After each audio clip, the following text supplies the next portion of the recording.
We just got a Blackberry Priv, no power.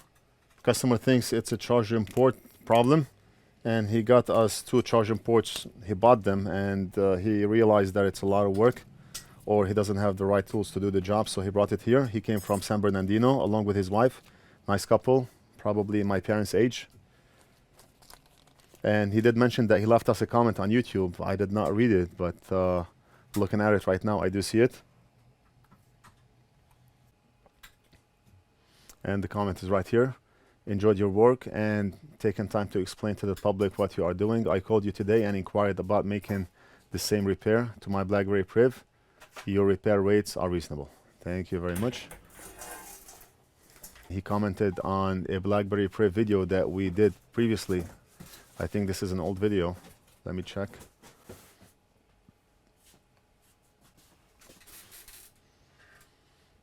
Okay, the video is April 7, 2019. So it's an older video.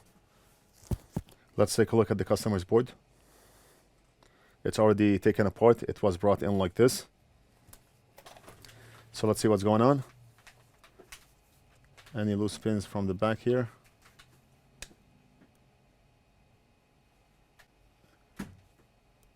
Pins, they look good from the back. Nothing loose. What I want to do is I want to check the pins from the inside.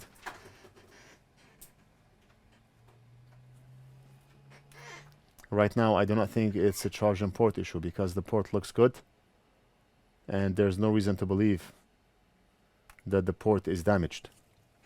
If the phone does not power on, it may not be a charging port issue. Let me plug a charging cable and do some measurements.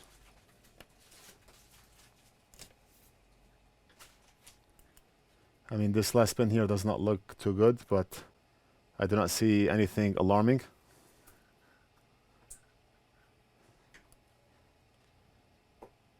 We have 3.2 volts here. And we have 4.7 volts here. So voltage is reaching. Charging port is good. Charging port is good.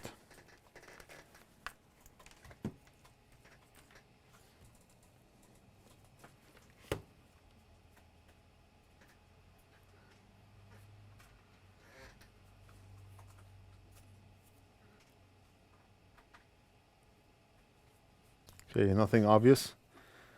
Charging port looks good. Voltage is reaching, so what is the problem? Let me put the motherboard back inside the phone.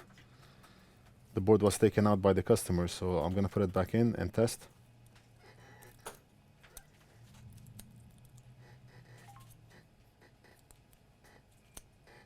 The motherboard is in, and all we have to do is test. Plug a charging cable, and let's see.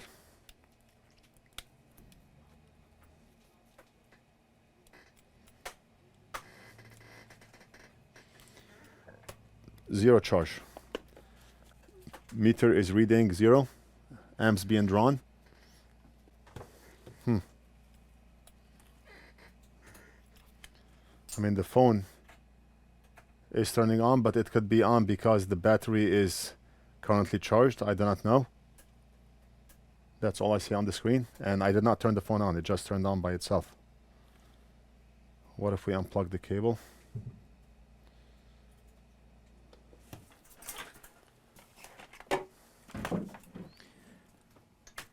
Okay, the good thing here is I keep used batteries in this box here, just in case I need to try a battery.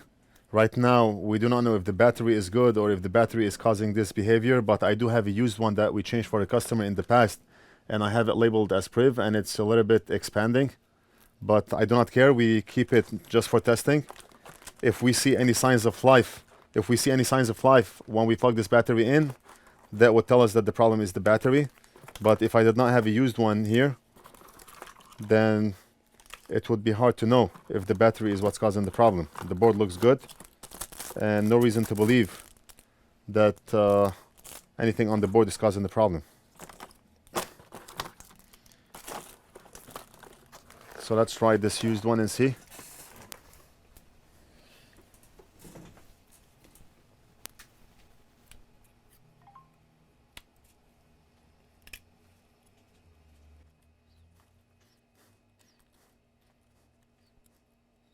Okay, so the used battery is plugged in, and let's try. Let's see if we have any amperage being drawn by the phone now. If not, then I can safely say the problem is not the battery, because I know this battery was working when it came in. The only reason we changed it was because it was expanding.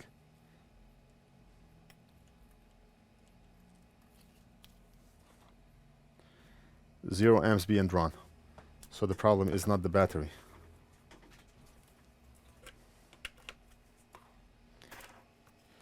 Let's go ahead and change the charging port, even though I do not see a reason why we would want to do that. But I tried another used battery and charging rate is still 0 amps. And the board looks very clean. We never had to fix a motherboard on a Blackberry Priv. Usually it's almost always the charging port. So I do not want to keep thinking maybe the charging port is the one that's causing the problem. Maybe the charging port is the one that's causing the problem. Just replace it and see what happens.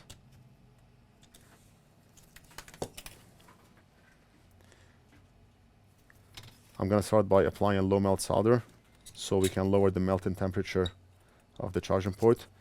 If you notice here, these components are very close to the charging port, so we do not want to knock those components off by mistake. We have to be very careful. Right now I'm going to apply low melt solder here. Low melt solder will lower the melting temperature of the solder so that when we heat it up, we can easily remove this connector. We're going to apply low melt solder onto the pins here, and we should be able to actually remove the port without having to apply any hot air. Let's try it right now.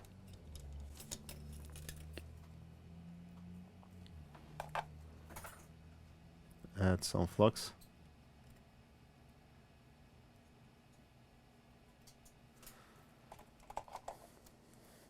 I have both the 213 and the 559 flux. This one happens to be the 213, which is out of stock and we cannot get it as of now. But the 559 flux is just as awesome, and we do have it on our website. Let's apply low melt solder right over here.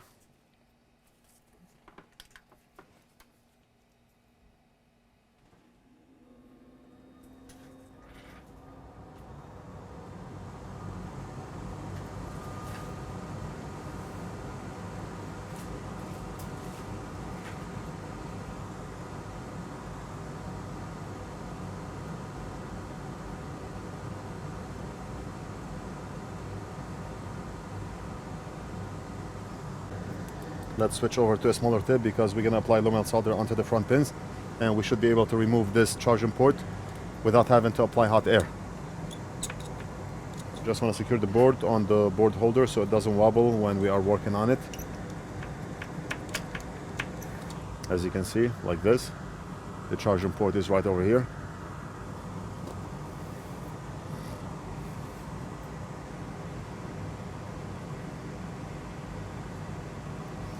And let's use our awesome Amtech 559 flux.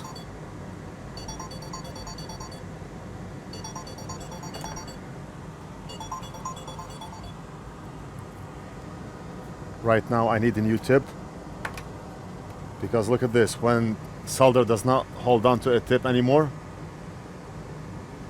like this, it's time to change the tip. We can tin the tip to make it last longer by using a tip tinner. This is like acid that brushes off some of the oxidation on the tip and makes it like new again, but it's not a long-lasting thing. So we need to order a tip. I do have a lot of tips, but I like this one in particular. So let's see.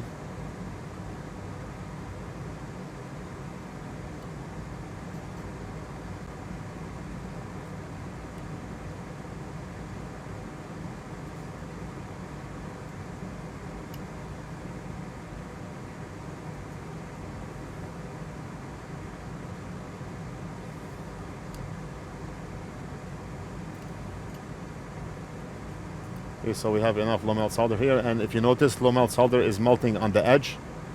On the right side, look at this, the whole port is moving. And look at this. That's the beauty of low melt solder.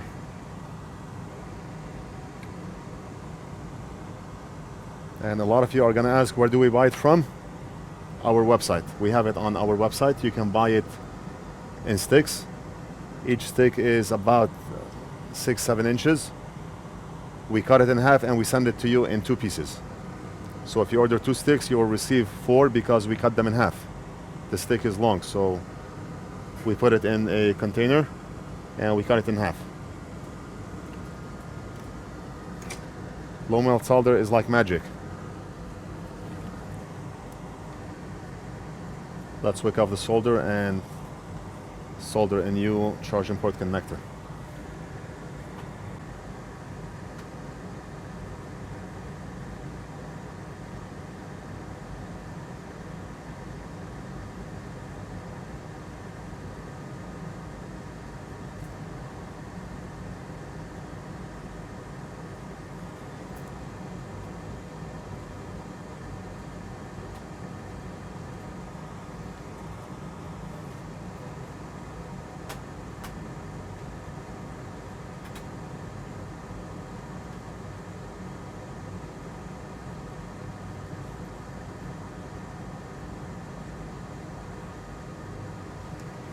We got 6 Xbox game consoles for repair today.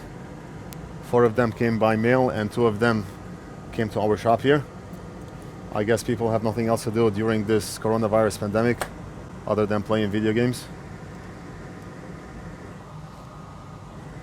So I'll be working on those Xbox motherboards after this.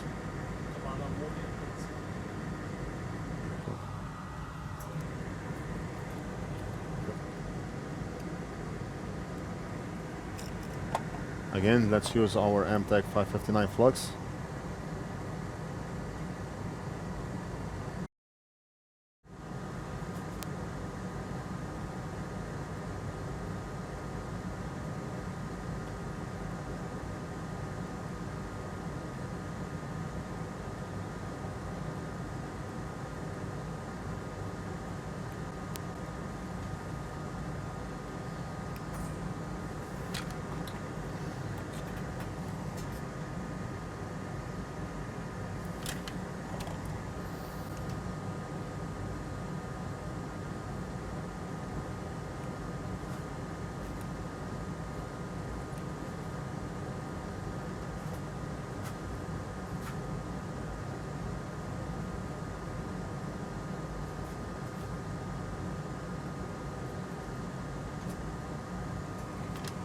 Front is good, and let's quickly check.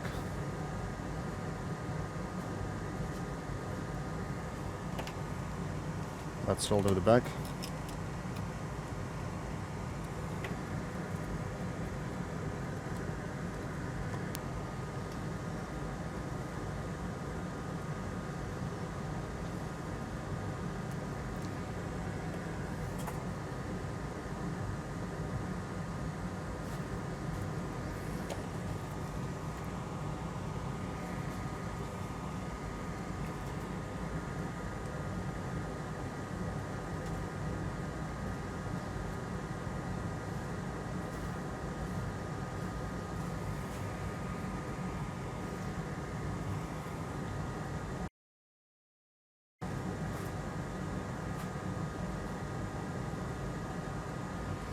And the back is done.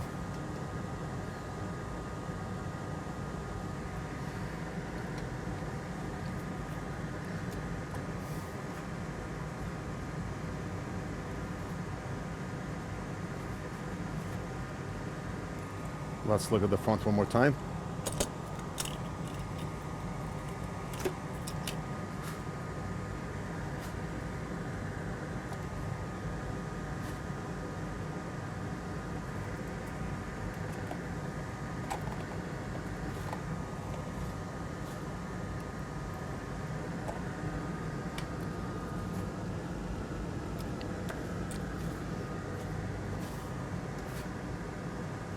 Let me try this tip.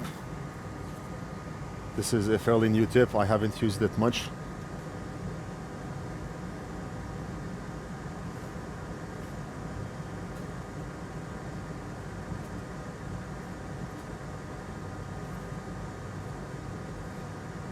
Okay, very good. That's it.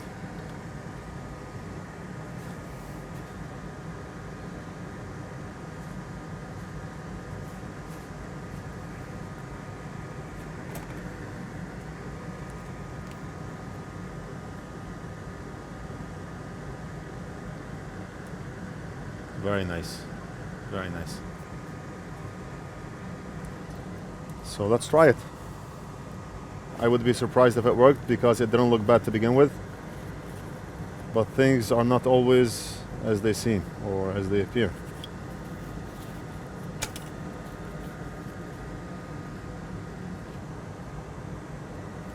Okay, so connect the screen cables. We're gonna connect the battery cable.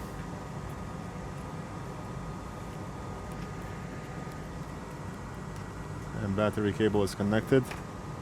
And let's see. Is it gonna work? This is our power bank here, and we're gonna plug the amp meter, which is also sold on our website. I'll leave a link down below.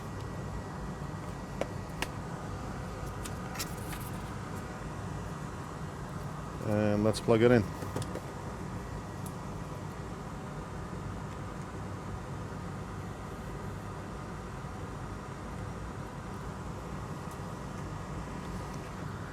Look at that.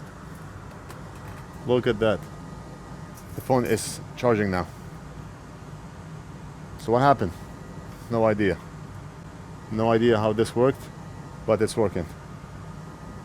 Let me see if we can get a better view of this meter here.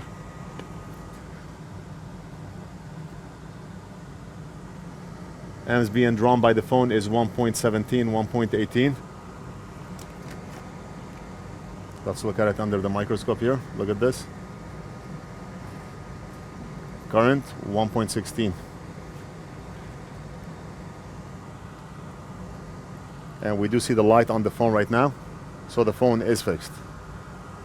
Big Boss disassembled one of the Xboxes, which is this one here. So we're gonna be working on this one. I do not know if I'm gonna combine both repairs in one video, but we have 6 Xbox motherboards to work on. This is one of them here. So that's it for this video. I hope you enjoyed it. Don't forget to like and subscribe. Leave a comment if you have any questions, and we'll do something else in the next video.